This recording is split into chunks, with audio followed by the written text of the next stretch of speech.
Ki. The king, being uniquely powerful and heroic, will have no competitor. He will travel around the globe on his victorious chariot, holding his invincible bow in his hand and appearing exactly like the sun, which rotates in its own orbit from the south. Purport. In this verse, the word yathärkah indicates that the sun is not fixed but is rotating in its orbit, which is set by the Supreme Personality of Godhead. This is confirmed in the Brahma-samhita and also in other parts of Srimad-Bhägavatam. In Fifth Canto of Srimad-Bhägavatam, it is stated that the sun rotates in its own orbit at the rate of 16,000 miles per second. Similarly, Brahma-samhita states, yasyäjnayä bhramati sambhåta-käla-cakraù. The sun rotates in its own orbit according to the order of the Supreme Personality of Godhead. The conclusion is that the sun is not fixed in one place. As far as Prthu Mahäräja is concerned, it is indicated that his ruling power would extend all over the world. The Himalaya Mountains, from which the sunrise is first seen, are called udayäcala or udayädri. It is herein indicated that Prthu Mahäräja's reign over the world would cover even the Himalaya Mountains and extend to the borders of all oceans and seas. In other words, his reign would cover the entire planet. Another significant word in this verse is Naradeva, as described in previous verses. The qualified king, be he King Prthu or any other king who rules over the state as an ideal king, should be understood to be God in human form. According to Vedic culture, the king is honored as the Supreme Personality of Godhead because he represents Narayan, who also gives protection to the citizens. He is therefore Nata, or the proprietor. Even Sanatana Goswami gave respect to the Nawab Hussain Shah as Naradeva, although the Nawab was Mohammedan. The king, or governmental head, must therefore be so competent to rule over the state that the citizens will worship him as God in human form. That is the perfectional stage for the head of any government or state. Omigyan timadandasya jnanalakshalakya chakshunitam yena tasmai shri gurave namaha Shri Chaitanya namodhistam sthapitam yena bhutale swayarupagaramayam dadati swavedantikam Vanchakalpatarubhischa kripa sindhu vyevacha patitanam pavanebhyo vaishnavyo namo namaha Katayata yasmin duskaram sukaram bhavet Vishvate vipriyati shat Shri Chaitanya nanamitam Jai Shri Krishna Chaitanya Prabhu Nityananda Shri Advaita Gadadhara Shivasari Gauda Bhakta-vrinda Hare Krishna Krishna Krishna Hare Hare Hare Rama Rama Rama Hare Hare.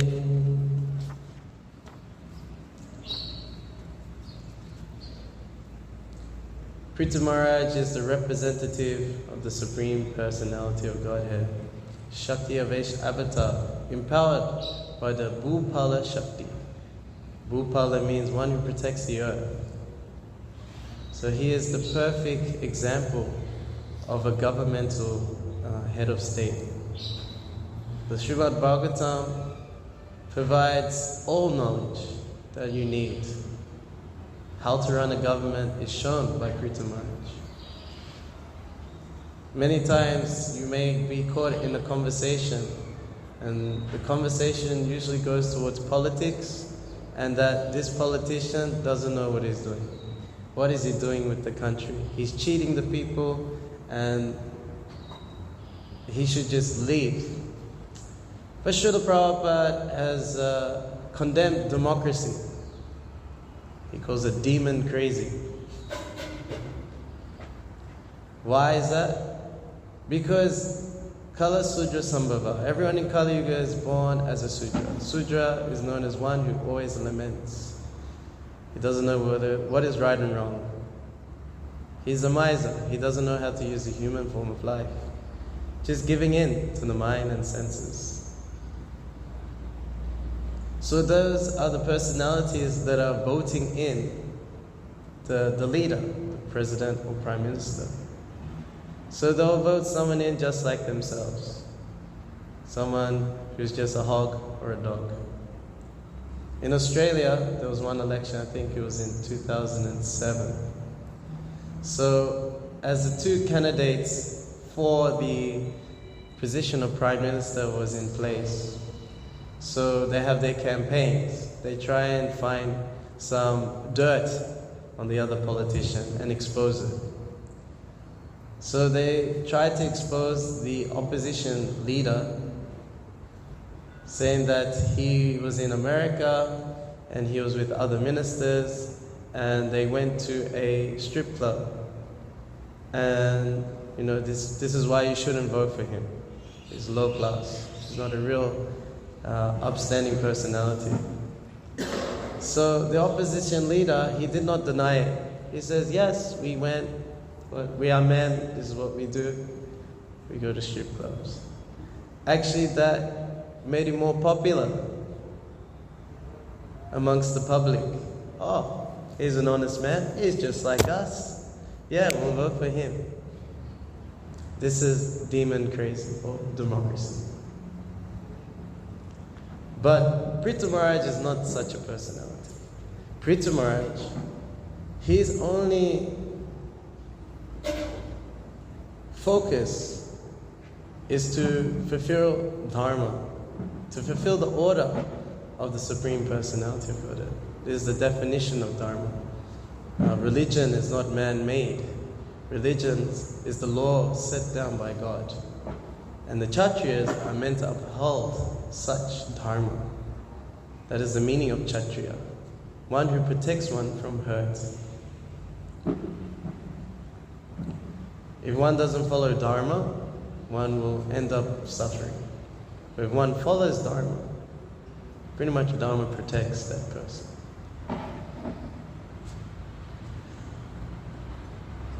That representative of the Supreme Personality, Prthu Mahäräja, has been compared to three things here. In the purport, Srila Prabhupada has highlighted that he's just like the sun. He's just like the Himalayan Mountains. And he is just like a god in human form. So let's look at the different qualities of these three comparisons. So the sun, here we are given the quote from the Brahma-samhita that it is known as Kala-cakraù. It's known as the king of all planets. And it's rotating, it has its orbit within the universe. Modern science says that it's stationary and all planets are going around the sun. But no, the sun has its own orbit according to Srimad-Bhägavatam. And it's even showing in detail the nature of the sun god. He is on his chariot right now.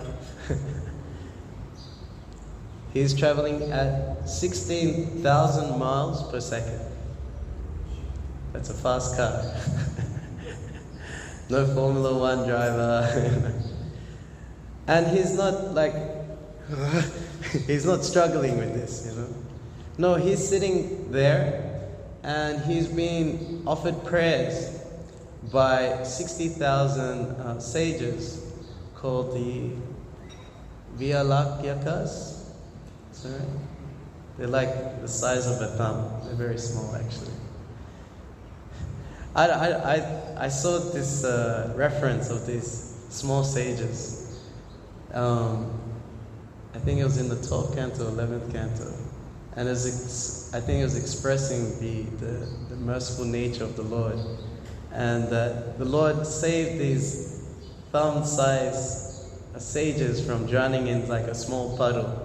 He saved them, and they offered prayers to them. 60,000 of them. So they're offering prayers to the Lord, and there's like other personalities involved in holding the chariot together, which pulls the sun. And the sun is considered Jai Shri Radharanath ki, Shri Gora Hari ki, Shri Giri Govardhan ki, Shri Prabhupada ki Jai. The sun is the king of planets because the universe is dark by nature. There's no light. Unless there's a sun, then yes, there's light.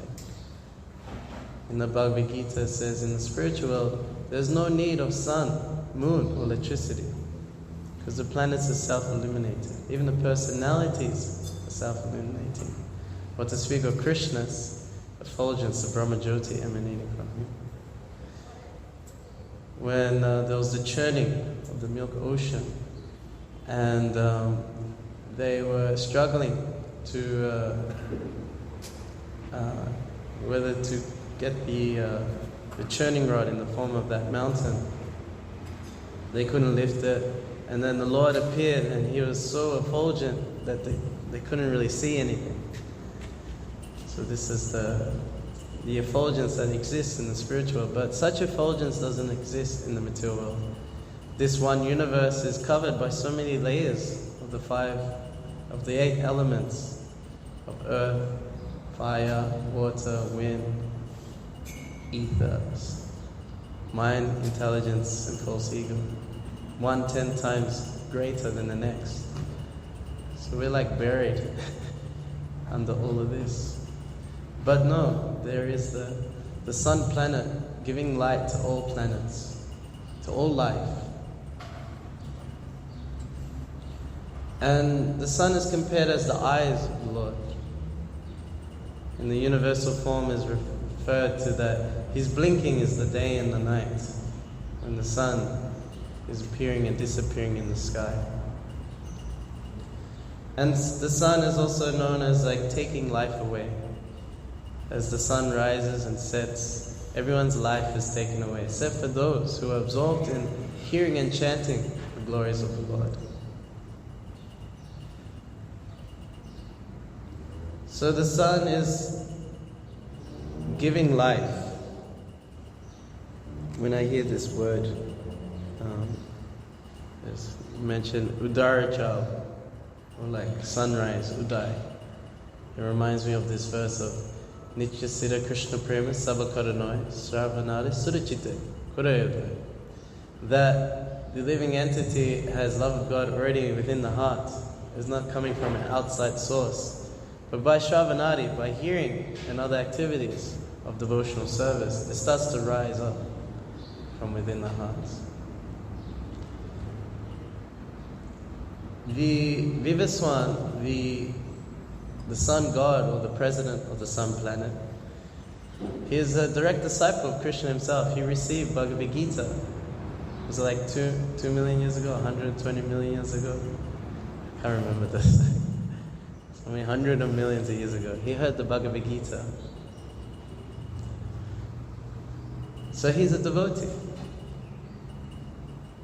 So we can see Prthu Mahäräja has the same qualities as the sun god. Very heroic and powerful. To give life to his citizens. Just like the king of planets gives life to all other planets.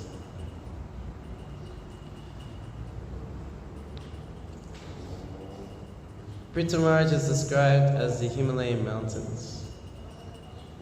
Here, Himalaya Mountains in the Bhagavad Gita is known as representing the Lord as immovable things that cannot be moved. I am the Himalaya Mountains. This is Krishna's representative. So we see here that Prthu Mahäräja was always fixed in Dharma. And then here it's referring that his reign was all over the planet. He was so powerful. His influence was all over the planet. So we may not, it seems like mythology, like how can someone rule the whole planet? How could everyone know the one person or follow the orders of one person? But we get enamored by this kind of influence, especially on the internet. Someone has like 3 billion, 4 billion views. Wow. He's influential. The whole world is watching him. You know, we meet someone who gets like, you know, they have like a Instagram or YouTube channel, 100,000 followers. Wow. A lot of people know him. He must be famous. Can I get a selfie with him? Prthu Mahäräja's influence was not just where there's civilizations in some cities, no, or where they get internet, no. Himalayan Mountains, all over the seas and oceans, his influence was there. There was no one who did not know him or could follow his order. That's why it makes him Naradeva. He was the ideal king, God in human form. And this is what the purpose of the king is, to engage everyone in devotional service, not in sinful activity. The leaders of today are engaging everyone in meat eating, illicit sex, intoxication and gambling. In Australia, I'm from Australia, that's why I'm always referring to Australia. In Australia, there's no one believes in God, but there is a religion. The religion is sport. They have their devotional cloth and their, you know, the sporting team they go for. They have their bhajans, or the different chants, supporting their team. They have their acharyas, the players and the coaches. And they look up to them. I want to be like them. Training hard all life. Should try and be an acharya. And they have their places of worship, the different sporting fields. They will come. One time we did herein at the grand final of the football match. And there's all these people surrounding the football stadium before the match starts. And you're going around. And one time, His Holiness Janananda Maharaj came with us. Actually, what happened was that, so you have football, like worldwide known, the World Cup. So there's an Australian version of football. It's pretty much made by convicts. So Australia was known as a place where the British would send the prisoners. So it was just a big prison house. So then they started colonizing, and it's Australia now. And so they developed their own form of football, and it's pretty much just you just punch people. That's the football match. There's a big field, there is a ball, but you can punch people and hit people as much as you like, no problem. This is Australian culture. So the people who follow this sport, they're of the same nature. And you know, we go around with Harinam, and they're all drinking, they're all punching each other, and somehow we're there. Yeah, somehow we got on TV as well, we're giving out cookies. And then the match is about to start, and there's still last people going inside, and we're still chanting, Janananda Maharaj is there. And there's one lady, and she has like no teeth. Like you can tell she's probably also been in some fights, you know. And she's just like calling out, she's dancing with us, she's drunk, but she's like calling out for a football team. Oh, football team, yeah. They were called the Magpies. Go Magpies, like this. And then all of a sudden she just like stops, sees Janananda Maharaj like bouncing up and down, and just starts paying obeisances. It's just real shocked. She's like, oh. So the nature of people, they want to worship somebody. And especially when it comes to someone of leadership, they want them to be of like perfect character. And we see the perfect character of Prthu Mahäräja. He only cared. He had love for the citizens, the praja, those who were born on his land, not just for the human beings, but for the animals as well. When he is known as the son of King Vena. King Vena was a very ruthless king. He was so ruthless that as a child, when he was playing with other kids, he would kill them. He was so ruthless. But then he was installed as king because they needed a king. And still rogues and thieves were scared of him. But then he disrespected the Brahmanas. He says, why are you worshipping this Vishnu? You should worship me. I'm the one maintaining you. You are just like prostitutes who don't honor their master. And that was too much for the Brahmanas. And they killed him by sound vibration. They said the word was hum. So don't hum too much. Kill someone. So when he died, then the rogues and thieves took over again. So they needed to have a righteous king. So they preserved the body. It says in oils and herbs, kind of like a mummification now. And they churned different parts of his body. I remember asking Prthu Mahäräja about this. I was like, how do they churn the body and produce a person? So Prthu Mahäräja said, this is cloning actually. Cloning. You know, they clone like animals and sheep from a body, they make a replica. Cloning, yes. Cloning. So I think it was from the legs they churned and they produced the head of the Nasadas. And then they got the arms and churned, and then Prthu and Achi came from that churning. Because they want to preserve the seminal line of Dhruva Maharaj, who was a great devotee. So they want to have someone like Dhruva Maharaj to come and save the world. And Prthu Maharaj, he was such a great protector because the earth was overburdened by all these sinful activities taking place, and she held back all the grains and the foodstuffs and resources. And then Prthu Maharaj was thinking, no, this is wrong. And he wanted to chastise the earth. So the earth tried to protect itself by taking the form of a cow. And said, you are a Kshatriya, you should protect the cow and women. How can you kill me? And he said, but you are being sinful. By you holding back all the resources, my praja, the citizens, are not getting what they need. They are dying. So I'm even ready to kill you, chop you into pieces to feed the citizens. So then she understood and she took shelter of the Kshatriya, of Prthu Maharaj. So it's Kshatriya code that just like when Kali took shelter of Parikshan Maharaj, even though he was a criminal, smashing the legs of Dharma in the disguise of a king, then very easily he could have just killed him. But no, Kali took shelter of him and goes, I'm also your praja, give me shelter. In the same way, Prthu Maharaj gave shelter to Bhumi Devi. He says, yes, then we must get the resources then. She says, well, I'm a cow, I need a calf to be milked. So then with his bow, he was so powerful, he could level the land.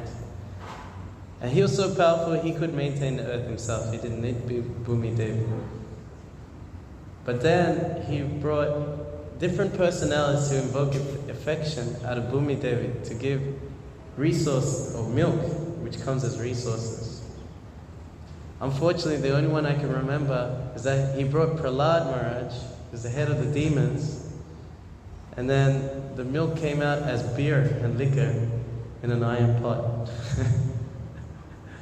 Maybe I'm a demon, that's why I remember it. So all resources were provided due to the mercy of Prthu Maharaj. He was such an upstanding leader of society. What's funny that now, in the end of this purport, Prabhupada mentions Sanatana Goswami gave respect to the Nawab Hussain Shah. He was a Mohammedan, cow eater, cow killer. Because the Nawab Hussain Shah was inquiring about Lord Chaitanya Mahaprabhu. He was getting such popularity. And Sanatana Goswami, he wanted to play it down that he's not an important personality. So Mahaprabhu would be undisturbed by the Muslim rulers. But the Nawab was very intelligent Because he says, I'm worshipped because I give charity sometimes, I provide things, I give money. So people respect, honor me, worship me. But I see him, he's giving no charity. He doesn't even have any wealth. But people still follow him regardless. I know he's someone special. Then Sanatana Goswami says, well, look within your heart and find out who he is. You are Naradeva, you are God in human form. You've been placed in the position of a leader by the Supreme Personality of Godhead himself. Look within your heart and see what he says. And then now he saw within his heart, he understood, yes, this is the Lord himself. So to have such a position of leadership is not an accident.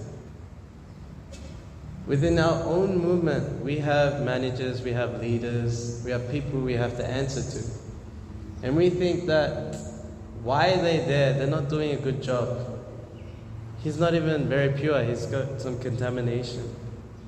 Why is he in this position? No, he's been put in this position by Krishna himself. This service has been given to Krishna to manage devotees.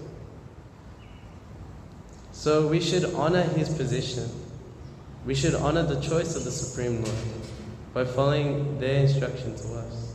It can be in the form of the Guru, it can be in the form of the temple president, temple commander, the Sankirtan leader, the mother and father.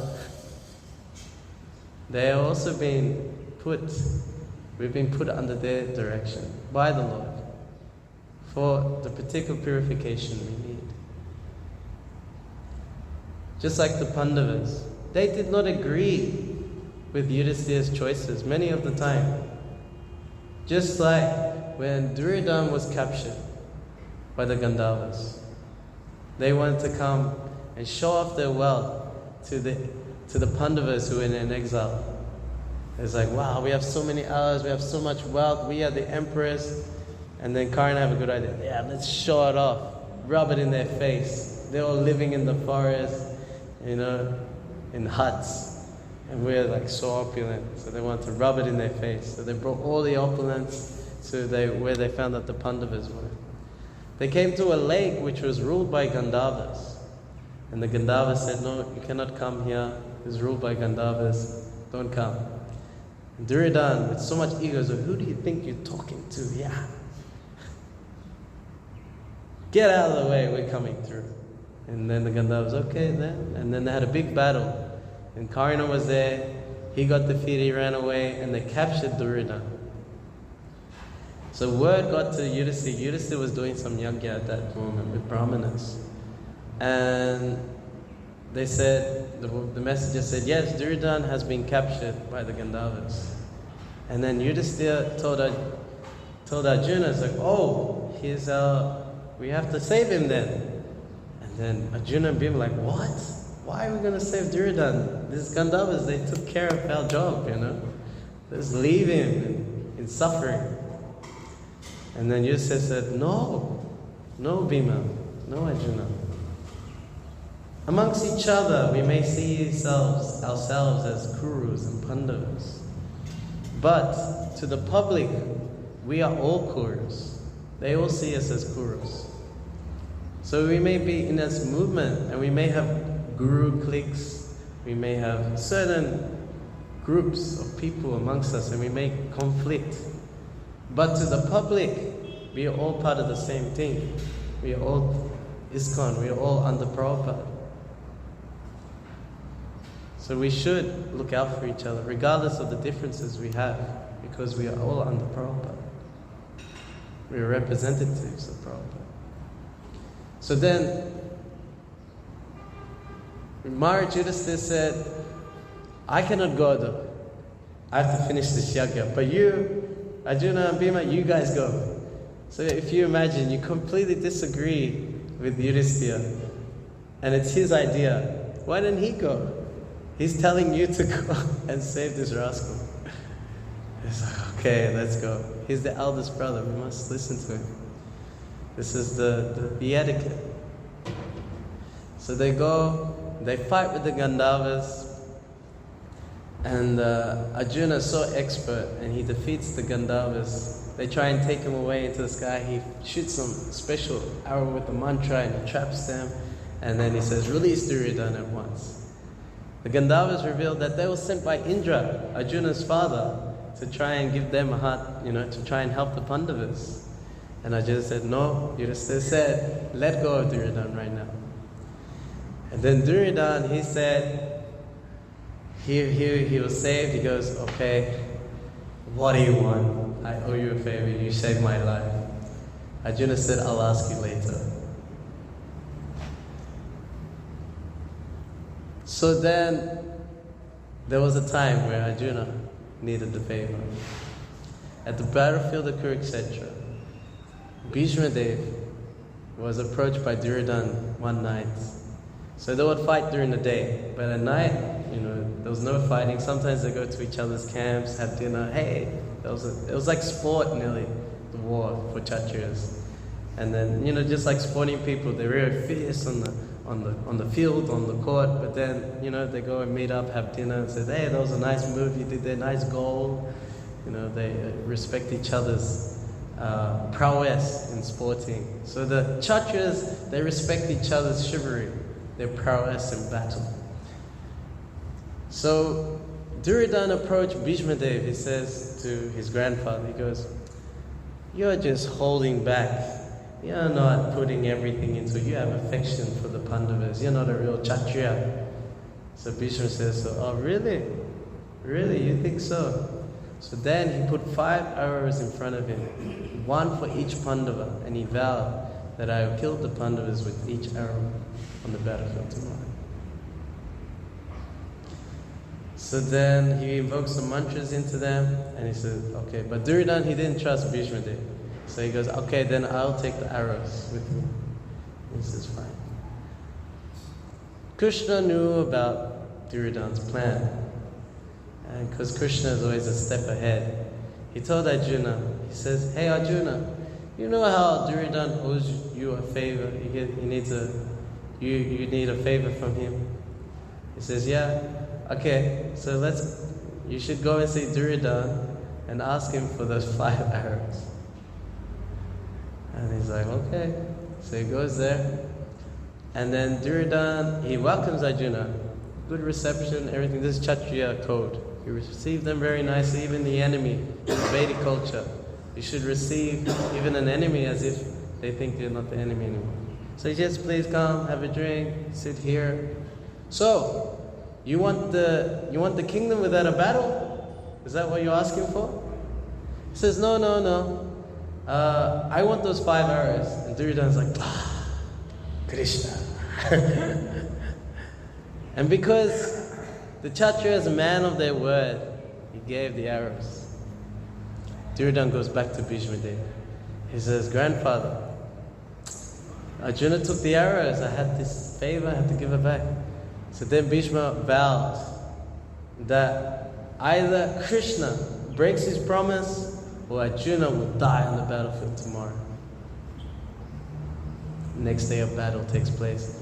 Bhishma is cleaning house. He is killing all the Pandava soldiers left, right, and said his bow is in a full circle. Astras flying everywhere. He was unstoppable. And then he was attacking Arjuna. He's like cutting his bow. He's nearly about to die.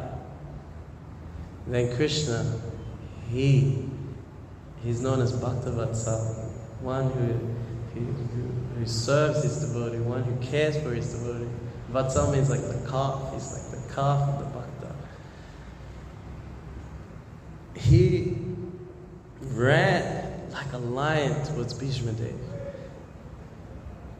And it says that his golden cloth was like flying off and all the dust was coming on his face, perspiration. He looked so beautiful actually. And Bhishma Dev, he's a pure devotee. And he's in this chivalrous ras, in this vira ras with Krishna. And he's firing arrows at Krishna. And he says, please come at me, or lotus-eyed one. He wants to be killed by Krishna. And the arrows, they go into the body of the Lord.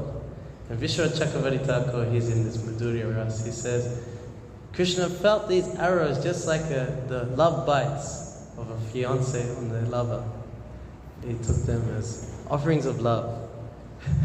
Krishna is not stereotype, Prabhupada says. But don't try and offer arrows to Krishna.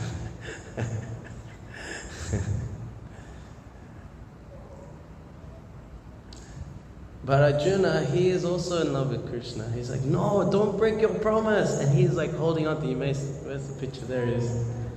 You can see Arjuna's holding on to Krishna's leg. It's like, no, don't break your promise. And then Bhishma is ready to be killed and Krishna, he just picks up this chariot wheel, ready to kill Bhishma Dev. It says when Bhishma Dev was about to leave, he's always remembering this form of the Lord coming at him.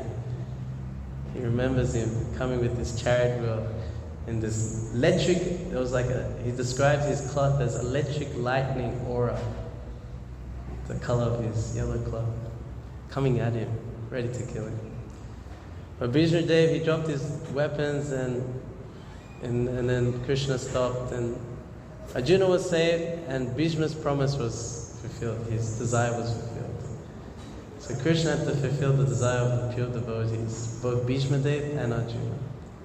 That you declare boldly, O Arjuna, that my devotee will never perish. So this is the nature of Krishna and his relation with his devotee. And we can see that Prthu Mahäräja represents such a great person like Krishna by being always protective of his citizens to make sure they become pure devotees. And we'll see later on that how he receives the 4 Kumaras and gives them everything. He treats the devotees so nicely. So I'll stop here. If there's any comments or questions on what we discussed, especially from seniors. If you want to add something, Prabhu, Maharaj, Prabhuji, you can add. Everyone's senior to me here. Raghunath Bhatta Prabhu, Sutadeep Prabhu.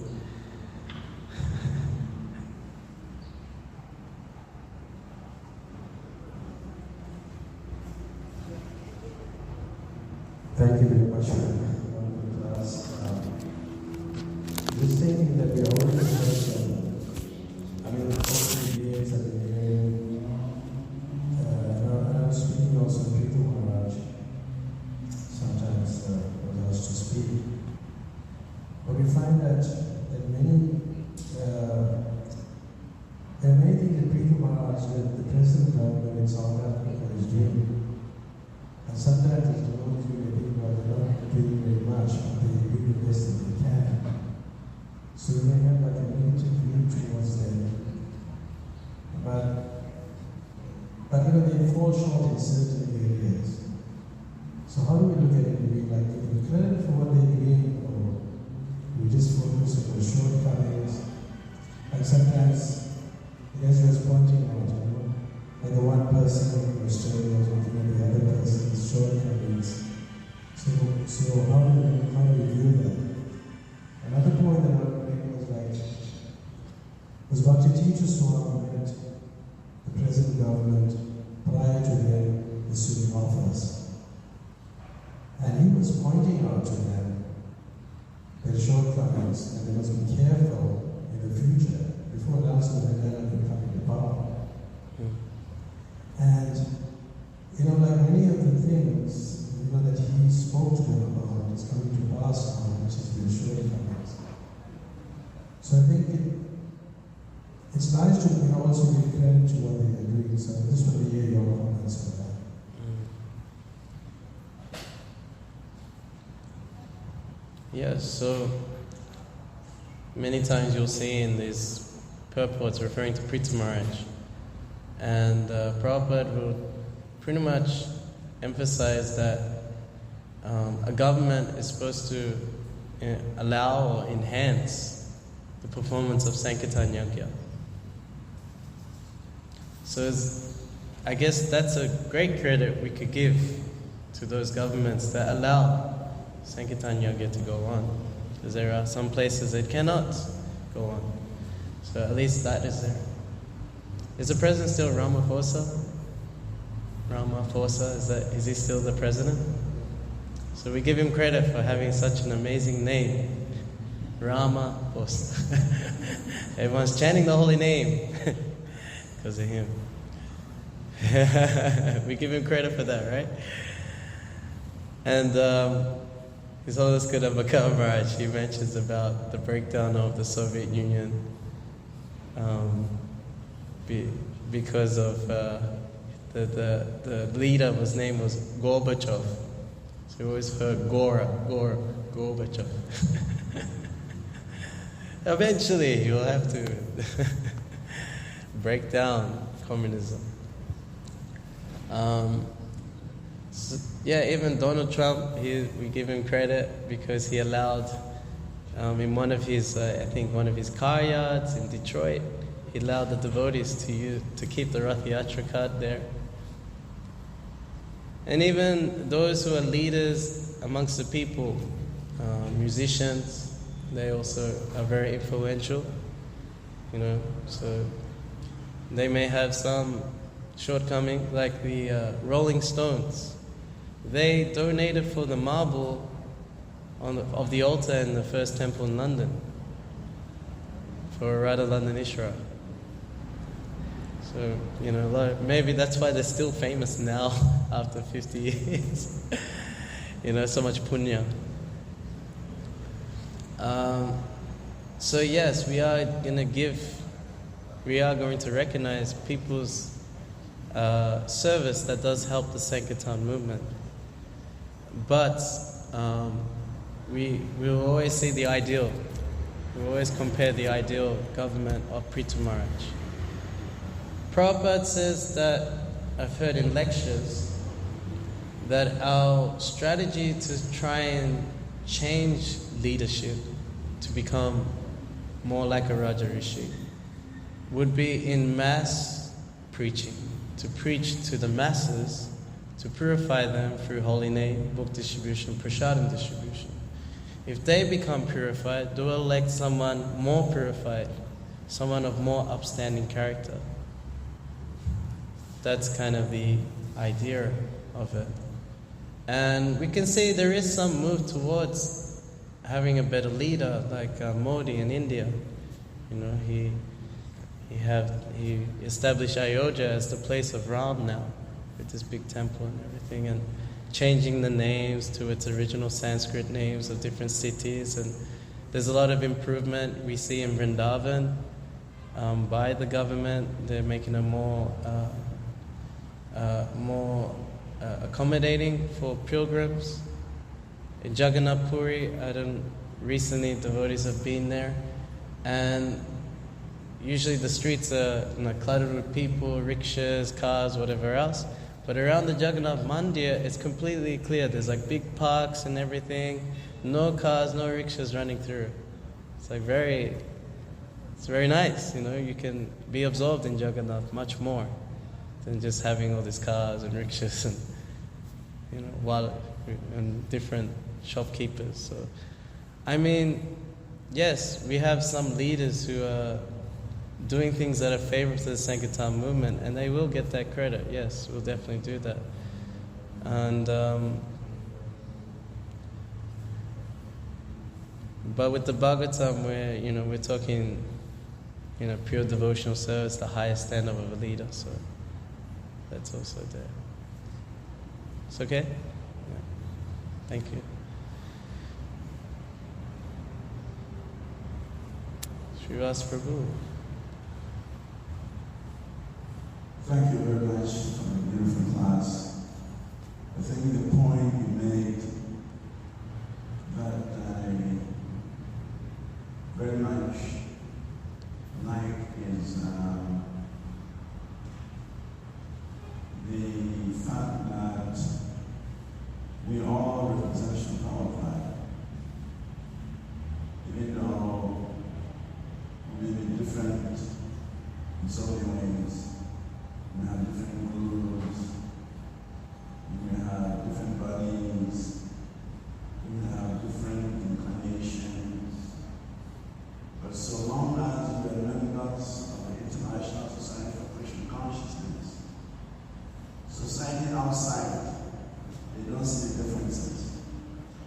all of us as members of the International Society for Krishna Consciousness. So, when there is some conflict, when there is some misunderstanding, when there is some friction, when there is some fighting, the outsiders, they will simply see that the members of the Hare Krishna movement, the members of the Prabhupada movement, they are fighting. And that is the service of the Prabhupada. So it's a very important point you made, that despite our divisions, so to speak, we should not be divided because we have one goal. Our goal is to go out from back to Godhead. In a spiritual world, there is no division. Goloka Vrindavan is for everybody, or Vaikuntha is for everybody. It's just that the laws of nature in this material world has so conditioned us. The laws of nature have so conditioned us that we can't see beyond our noses. Whatever we see, we think that's the reality. But the reality is different. From Krishna's perspective, the reality is different. So that's a very powerful point you made, and I want to take that again. So I want to amplify it so others can get a message. Thank you very much. Hare Krishna.